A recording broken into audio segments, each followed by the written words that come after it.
enterro cristão. Até tem uma cena assim, imagine só, né? Chega lá as mulheres da Atahualpa e os serviçais lá na igreja falando que queriam morrer junto, que enterrasse junto com ele e tal. E os caras expulsando eles da igreja, falando, cara, isso não tem nada a ver com costume cristão, sai daqui. E todo mundo lá chorando, todo mundo bolado, porque mataram lá o chefe deles, né, o chefe Inca. Então, a partir disso, passa a ter uma crise de poder, porque o poder espanhol era legitimado por conta do Inca, que estava sob o seu controle. Então, eles tentam colocar no poder outros irmãos de Atahualpa para poder legitimar o seu poderio. Tentam lá o irmão mais novo de Atahualpa, chamado Tupac Amaru, que logo depois morre envenenado e tal. E aí condenam lá um general que era subordinado do Atahualpa, sem prova. Dizem também que essa condenação não foi ali muito benta. E por fim, quem vai comandar, né, quem vai ser coroado como novo Inca, né, sob o domínio dos espanhóis, quem vai ser entronizado, será Manco Cápac, que é irmão do Huáscar. O Huáscar é aquele irmão do Atahualpa que foi assassinado. Ele foge de Cusco, das tropas de Atahualpa, e pede proteção para os espanhóis. E ele se compromete a ajudar os espanhóis na luta contra seus inimigos, a conquistar o Peru. E ele acaba se tornando o novo Inca. Só que ele acaba, assim como Atahualpa, se tornando um prisioneiro. E ele começa a ficar incomodado com aquilo e tal. Ele não tem liberdade nenhuma de nada. E ele vê que ele é enganado pelos espanhóis. E aí ele teve uma ideia genial, assim, que foge um pouco desse universo mental do que se tinha sobre os indígenas até então, né? Manco Cápac, ele chama um dos irmãos do Pizarro que estavam lá na expedição. Sim, já existia nepotismo naquela época. Francisco Pizarro leva 4 irmãos dele para a conquista do Peru, para a viagem, né, de conquista. E um desses irmãos estava lá em Cusco, né, já havia sido conquistada essa cidade, que é a cidade mais importante do Império Inca. E o Manco Cápac, ele tem uma ideia. Ele chega para o Hernando e fala assim, cara, eu conheço um lugar que tem uma estátua de ouro em tamanho real. Você quer que eu te dê ela? O Hernando, que não é, que é um cara assim, ganancioso e tal, né? E nem um pouco ganancioso. Ele fala assim, claro, cara, eu quero essa estátua sim. O que eu tenho que fazer? Aí ele falou, me solta. O que o Hernando fez? Soltou o Manco. E o Manco meteu o pé, o Manco sumiu. Nunca mais se viu falar do Manco. O Manco desapareceu. Quer dizer, alguns meses depois o Manco aparece em Cusco de novo, com cerca de 100 a 200 mil soldados nativos que ele consegue mobilizar. E ele faz um tipo de guerra que era inédito, então nunca tinha acontecido, que era uma coisa que eles observavam que os espanhóis faziam, que era a guerra de cerco.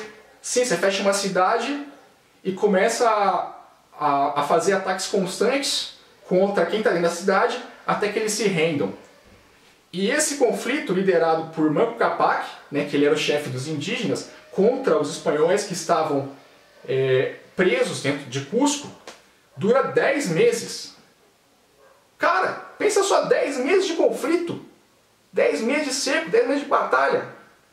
A gente fica aqui um mês de quarentena e fica doido, os caras ficaram 10 meses lutando. Mas, no final dessa história, Manco, cansado, resolve se retirar com a sua tropa. Então eles não conseguem conquistar Cusco. O que ele faz é... um bicho aqui. O que ele faz é fugir para as montanhas, para um lugar que ele funda chamado Vilcabamba, que é uma cidade aí mítica e tal, que nunca mais encontraram. Tem alguns indícios aí, né, das ruínas, mas não tem certeza. Enfim, é uma cidade não no meio do nada.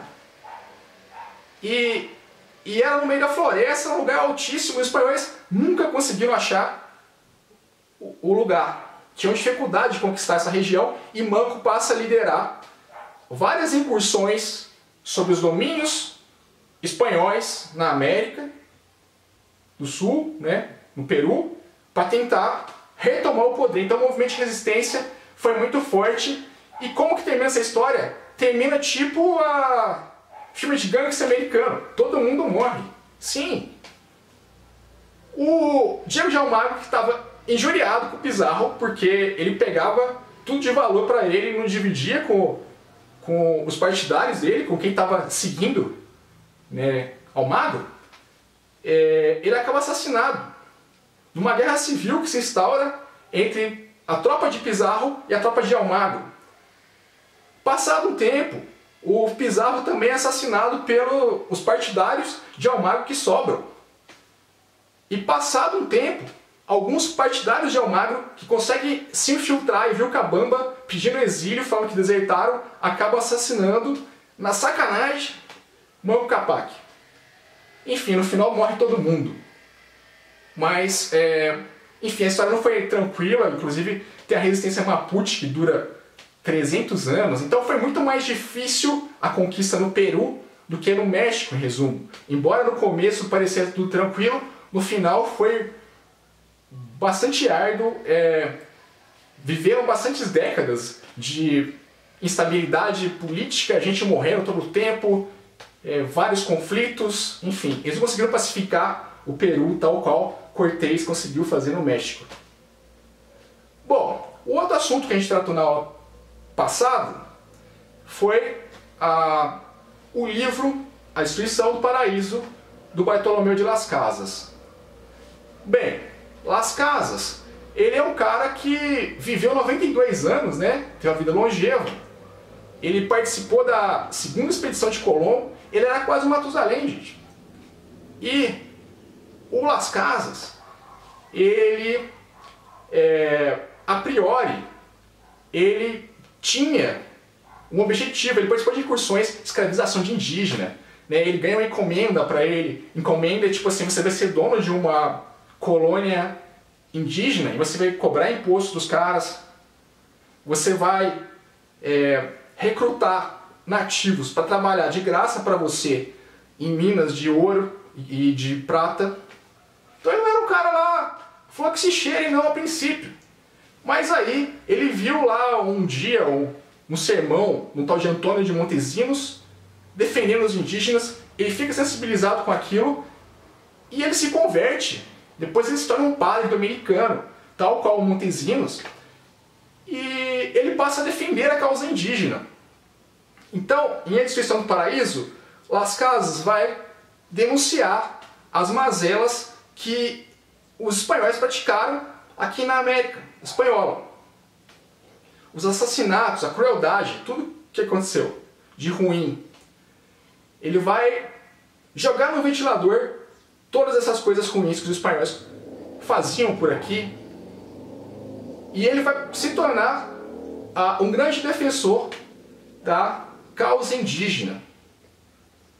Sim, essa situação, né, como ele demonstrava a crueldade, como os espanhóis agiam e tal, ele tinha uma visão muito negativa dos espanhóis. Ele é o responsável pelo surgimento de um conceito que até hoje ainda existe em História da América, que é a história da Leyenda Negra.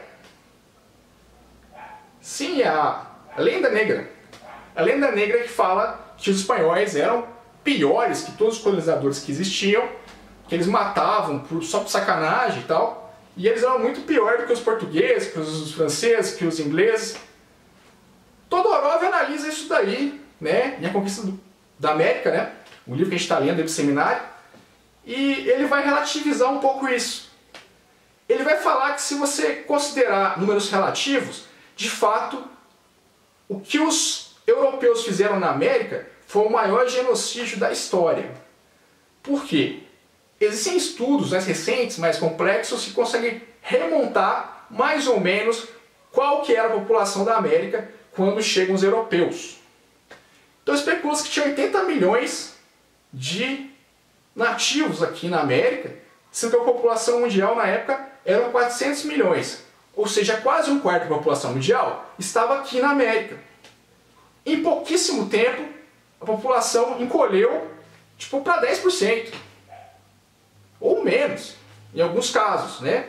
O Todorov cita que haviam 25 milhões de nativos no México quando Cortés chega, e passado algumas poucas décadas havia apenas 1 milhão. Ou seja, morreram 24 milhões. O mesmo acontece no Peru. Mas não acontece muito diferente também no Brasil não, tá, gente? E nem na França, e nem na colonização inglesa. Em que eles adotaram, depois de um tempo, a política que bandido bom é bandido morto. Vocês conhecem essa daí? Desculpa, bandido não. Índio. Índio bom é índio morto. Eu até confundi aqui, porque esse negócio tá na minha cabeça, é um negócio recente. Bom, então o que acontece? O Todorov relativiza isso, ele fala o seguinte: nem todo mundo morreu pelas armas dos espanhóis. Né? A maior parte dessas mortes era impossível, inclusive, matar tanta gente em pouco tempo. Imagina você matar 24 milhões de pessoas na faca. Não era fácil de fazer isso. Então, o Todorov relativiza isso um pouco. Ele fala que essas mortes, elas se dão também, né, por maus tratos. Pra você ter uma ideia, a expectativa de vida dentro das minas de prata era de 25 anos, do indígena, do nativo. E ele se preocupava com isso, que você ganha dinheiro, né? Mas a maior parte das mortes foram, de fato, por conta de guerra biológica. Os caras chegaram aqui, trouxeram a varíola pro Novo Mundo, rolou uma epidemia lascada aí nas primeiras décadas do século XVI, e eles não tinham anticorpos, e eles morriam como, sei lá, como mosquitos.